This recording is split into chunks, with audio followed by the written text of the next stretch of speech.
शिक्षक समन्वय संघाच्या माध्यमातून पाठीमागच्या साधारण 3 वर्षापासून या राज्यामध्ये न्याय मागण्यासाठी आझाद मैदानाला प्रचंड मोठी आंदोलनं करण्याच्या वेळा आलेल्या दिसतात। त्यातलंच हे आंदोलन तर विक्रमी काळात चालू आहे। 2 महिन्याचा कालावधी होतो आहे आणि साधारणपणे रोज 5,000-7,000 इतके शिक्षक आझाद मैदानावरती एकमेव मागणी की जी मागणी पाठीमागच्याच काळामध्ये त्यांची पूर्ण व्हायला हवी होती ती होत नाही वर्षानुवर्ष, म्हणून ते त्या ठिकाणी उपोषण करत आहेत। त्यांचा टप्पावाढ हे देणं नैसर्गिक न्याय आहे, मेहरबान नाही। पण तरीसुद्धा सरकार बदलतं, पक्ष बदलतात आणि येणारी सत्ताधारी फक्त गोड बोलण्याचा कार्यक्रम करतात आणि टप्प्यापासून मात्र वंचित ठेवतात। आता तर येणाऱ्या 2-5 दिवसामध्ये आचारसंहिता लागेल अशी साधारण या राज्याची स्थिती असताना शिक्षकांचं मन संभ्रमित झालं आहे आणि त्यामुळं आझाद मैदानावरती शिक्षकांचा लोंढा मोठ्या प्रमाणात येतो आहे। सरकारनं दखल घेतली पाहिजे। सरकारनं या ठिकाणी जे आजपर्यंत केलं नाही ते चांगलं काम करण्याची संधी आणि वेळ त्यांच्यावरती आली आहे। त्यांनी ती न्याय असणारी त्यांची मागणी ती जी टप्पावाढ आहे ते टप्पावाढ प्रचलितनुसार दिलं पाहिजे। कारण 2014 साली सुरू द्यायला झालेलं अनुदान आज 2024 संपण्याची वेळ आली। 10 वर्षात 5 टप्पे करू शकलं नाही हे सरकार कोणत्या पक्षाची आली, किती आली याच्यापेक्षा यांनी काय केलं हे महत्त्वाचं आहे। पण त्यांनी हे शिक्षणाच्या क्षेत्रामध्ये पवित्र काम करणाऱ्या शिक्षकांच्या आणि शिक्षकेतर बांधवांच्या माती फार मोठं या ठिकाणी पाप करण्याचं काम सुरू केलं आहे। त्यामुळं त्या शिक्षकांनी सुरू केलेल्या आंदोलनाला सोबत देण्यासाठी, त्यांना पाठिंबा देण्यासाठी, त्यांचा निर्णय येणाऱ्या मंत्रिमंडळाच्या बैठकीमध्ये होण्यासाठी या ठिकाणी सकाळपासून आम्ही मंत्रालयामध्ये छान मांडलं होतं, परंतु त्या ठिकाणी शेवटी पोलिसांची झालेली स्थिती पाहता आम्ही शेवटी समन्वयानं गांधीजींच्या पुतळ्याजवळ येऊन या ठिकाणी आंदोलन करतो आहे। खात्रीनं मागणी न्याय आहे। 2-3 मागण्या अत्यंत छोट्या असल्या तरी त्या मोठ्या बनल्या आहेत आणि त्यामुळे त्यासुद्धा या ठिकाणी तात्काळ सुटल्या आहेत। दुसरी मागणी या राज्यामध्ये हा कायम शब्द निघणे, अनुदान मिळणे, 100% न होणे याच्याच बरोबर हा कायम शब्द लागण्याच्या अगोदर या राज्यामध्ये सेवेत आलेले सुमारे 26,000 लोक आहेत। त्या 26,000 लोकांची पेन्शन त्यांचासुद्धा अत्यंत महत्त्वाचा हक्क आहे, राईट आहे, तो त्यांना पेन्शन दिली गेली नाही।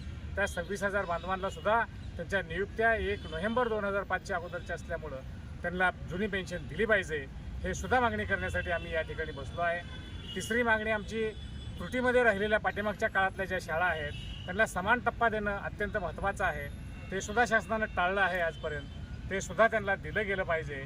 आणि चौथी महत्त्वाची गोष्ट अशी आहे, या राज्यामध्ये 1983 सालापासून हे विनाअनुदान तत्त्व आहे, त्यांना अनुदान देण्याचा कार्यक्रम आहे, टप्पा वेगवेगळा आहे, परंतु कधीसुद्धा पाठीमागच्या 40 वर्षामध्ये विद्यार्थी संख्या नाही म्हणून अनुदान थांबवलं गेलं नाही।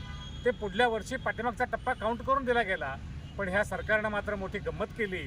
या सरकारनं 22-23ला विद्यार्थी संख्या नाही म्हणून 23-24ला जरी वाढली तर त्यांची ती ग्राह्य धरली नाही। अत्यंत म्हणजे अज्ञानाचं, खरं तर हे मंत्रालय शिक्षणाचं झालं आहे का?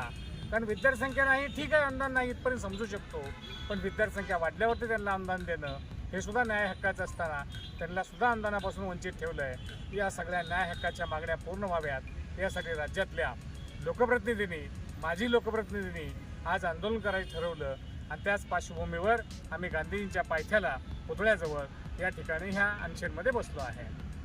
साहेब, सातत्याने आपण मंत्री महोदयांच्या भेटी घेतल्यात, स्वतः राज्याचे मुख्यमंत्री, शिक्षण मंत्री यांनी वारंवार आपण टप्पा अनुदान मंत्रिमंडळाच्या निर्णयात बैठकीमध्ये हा करणार आहोत अनेकदा सांगितलं, परंतु अद्यापही यावर निर्णय झाला नाही, काय सांगाल? आता ही फाईलच मुळात गेल्या कित्येक दिवसापासून सन्माननीय उपमुख्यमंत्री अजितदादा पवार यांच्याकडे सहीसाठी पडू नये। जोपर्यंत ते सही करत नाही तोपर्यंत कॅबिनेट पुढे विषय येणार नाही अशी स्थिती आहे। माझी माहिती तर अशी आहे, खरी आहे खोटी आहे मला माहीत नाही, की उद्याच्या मंत्रिमंडळ बैठकीची जी विषयसूची झाली आहे त्याच्यातही आपला विषय नाही आहे। म्हणजे आता जे काही आम्ही बसलो आहे याची दखल जर शासनाने घेतली तरच विषयसूचीमध्ये विषय येईल अशी माझी माहिती आहे। कदाचित ती खोटी असू शकते, पण जोपर्यंत कॅबिनेटमध्ये टप्पावाढीचा निर्णय होत नाही आणि इतर निर्णयाबद्दल समाधानकारक उत्तर मिळत नाही तोपर्यंत आम्ही महात्मा गांधीचे पाय काही सोडणार नाही। आपण आज 24 तास इथे बसणार आहे, रात्री झोपणारही इथेच आहे आणि हे सर्व त्या आझाद मैदानातील शिक्षकांना समर्पित आहे। अगदी बरोबर आहे. आझाद मैदानातील शिक्षकांच्या समर्थनार्थ हे आंदोलन आपलं सुरू आहे. अगदी तप्त अशा उन्हामध्ये आपण दिवसभराचे या ठिकाणी बसले आहात. शासनाचे प्रतिनिधी म्हणून चर्चेला कोणी आला आहे का? अजून तर कोणी आलं नाही. पोलिसांनी प्रयत्न केले दादांना फोन करायचे, पण ते काही जमलं नाही. येतील ना, जातील कुठे? आता आजचा पहिला दिवस आहे, उद्या सगळे आमदार पण येतील. हे अचानक काल जाहीर केलं आणि मी बसलो येऊन मीन सावंत साहेब. आता उद्या सगळे आमदार पण येतील सन्माननीय. आजही नाही म्हटलं तरी किरण सरनाईक होते, सत्यजित तांबे होते, दराडे साहेब होते, बाळाराम पाटील होते, अभ्यंकर साहेब होते. ते आज होते, पण त्याची नियोजित कामं ठरली होती म्हणून ते गेले. आता उद्यापासून सगळे ताकदीने येतील ना. 16 ऑगस्ट 2024 पासून आझाद मैदानवर शिक्षक समन्वय संघाच्या माध्यमातून हुंकार आंदोलन आम्ही सुरू गेलेलं आहे. माननीय शिक्षण मंत्री महोदयांनी 12 जुलै 2024ला सभागृहामध्ये अधिवेशन कालखंडामध्ये जी घोषणा केली की प्राथमिक, माध्यमिक व उच्च माध्यमिक या अंशतः अनुदानित शाळा आहेत, या शाळांना पुढील वाढीव टप्पा दिला जाईल. त्या मागणीच्या अनुषंगानं आम्ही 1 महिन्यापर्यंत वाट पाहिली त्या निर्णयाची की तो निर्णय आम्हाला मिळेल, परंतु तो निर्णय आला नाही. म्हणून आम्ही 16 ऑगस्टपासून हे आझाद मैदानवर हुंकार आंदोलन सुरू केलं. यामध्ये राज्यभरातील प्राथमिक, माध्यमिक, उच्च माध्यमिक असे 68,000 लोकांना या सभागृहात केलेल्या घोषणाचा लाभ मिळणार आहे. आज आमच्या आंदोलनाचा हा 53वा दिवस आहे. 53 दिवस झाले तरी अजून आम्हाला न्याय मिळाला नाही.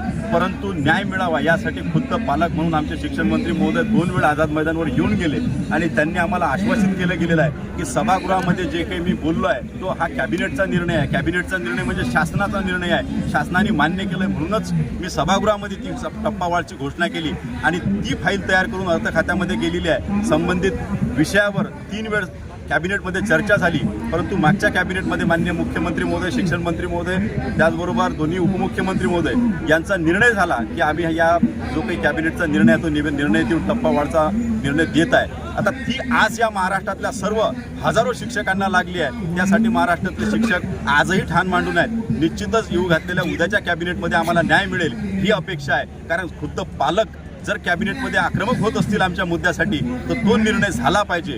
कारण शासनाने सभागृहातच नाही तर सभागृहाच्या बाहेरही माननीय लाडके मुख्यमंत्री जे बोलल्या जाते, त्याचबरोबर त्यांनी 5 सप्टेंबर 2024ला शिक्षक दिनाच्या औचित्यावर सर्व महाराष्ट्रातल्या शिक्षकांना उद्देशून सांगितलं की सभागृहाची घोषणा तुमची केली, निश्चित टप्पावाढ आम्ही तुम्हाला देणार आहे. मग शासनाने सभागृहात व सभागृहाच्या बाहेर जर सांगितलं तर शासन त्याच्यावर ठाम राहायला पाहिजे आणि तो न्याय या शिक्षकांना द्यायला पाहिजे ही आमची प्रामाणिक इच्छा आहे. अनुदान आमच्या हक्काचं नाही कुणाच्या बापाचं. अनुदान आमच्या हक्काचं नाही कुणाच्या बापाचं.